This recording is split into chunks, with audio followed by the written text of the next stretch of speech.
Spoilers ahead. In this video I will go over the details of the general mechanisms of the world of Chainsaw Man. This will include major spoilers, so in case you don't like those, this is goodbye. Hello everyone! In this video I'm going to give you a comprehensible overview of the rules of Tatsuki Fujimoto's most popular work, Chainsaw Man. I suppose some of you have seen the anime, though not all have read the manga. That was his mistake! My goal is to lay out how the world the story takes place in either resembles or differs from our world, and without further ado, let's begin. The world of Chainsaw Man is populated not only by men, but also monsters, manifestations of the collective fear of mankind. This essentially is an interpretation of Plato's idealism, though with the twist that the author chose to depict the ideals story-wise as obstacles to overcome. I'm trying not to swoon here, but I do appreciate that by externalizing fears, the author really manages to transport the emotional basis and impact certain situations have on the characters really well. Concerning the rules he defines for these creatures, it is established in the manga that these so-called devils switch between two worlds. Our world, Earth, as well as the world of devils, known as Hell. Since an ideal is essentially immortal, when they die in one of these worlds, they just reincarnate in the other. Another neat detail is that these manifestations are coined as devils, and humans are able to be part of a contractual relationship with these creatures, hereby taking the proverbial deal with the devil quite literally. These contracts usually grant one access to the abilities of the other party. They are also binding insofar as the party that breaks the contract supposedly dies. The terms of a contract are arbitrary, though they seem to be solely dependent on what the devil chooses them to be. This can range from physical demands, like the skin or part of the organs of a contractor, up to metaphysical demands, as realizing one's dreams. Or they can be little to no strings attached, like granting its contractor the ability to see into the future for a short amount of time, and only demanding to live inside the eye of the contractor. At the end of Arc 1, we see that devils are also capable of forming contracts with organizations, like a government. This, for example, can grant near immortality, as Makima basically outsourced some of her more deadly encounters to random Japanese citizens.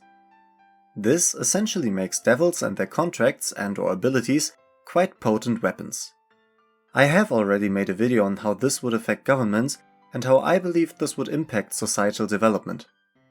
To make it short, any government would be interested in realizing the military use of any devil they have contracted to its fullest potential, thereby exhausting the limits of psychology, their human resources, and whatever the specific limits of that contract are.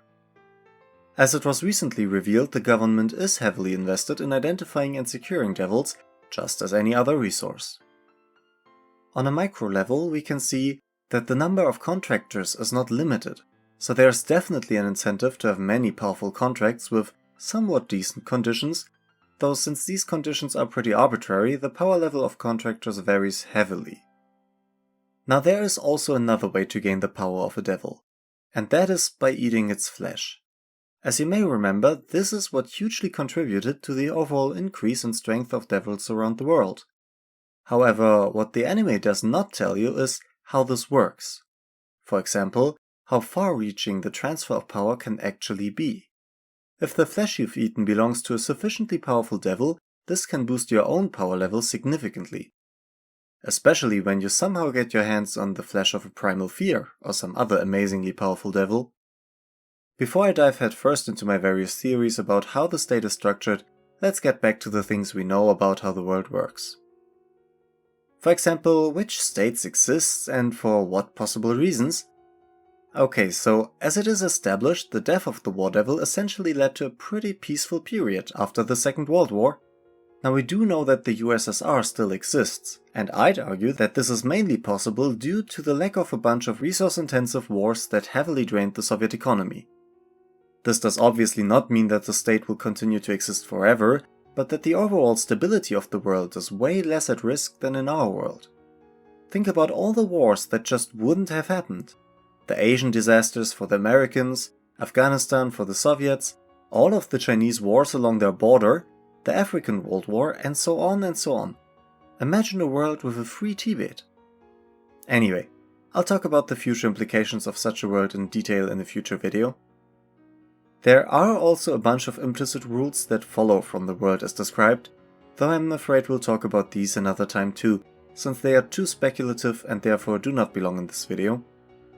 I hope you gained some new insights, or this helped you otherwise in your understanding of the world of CSM. See you next time!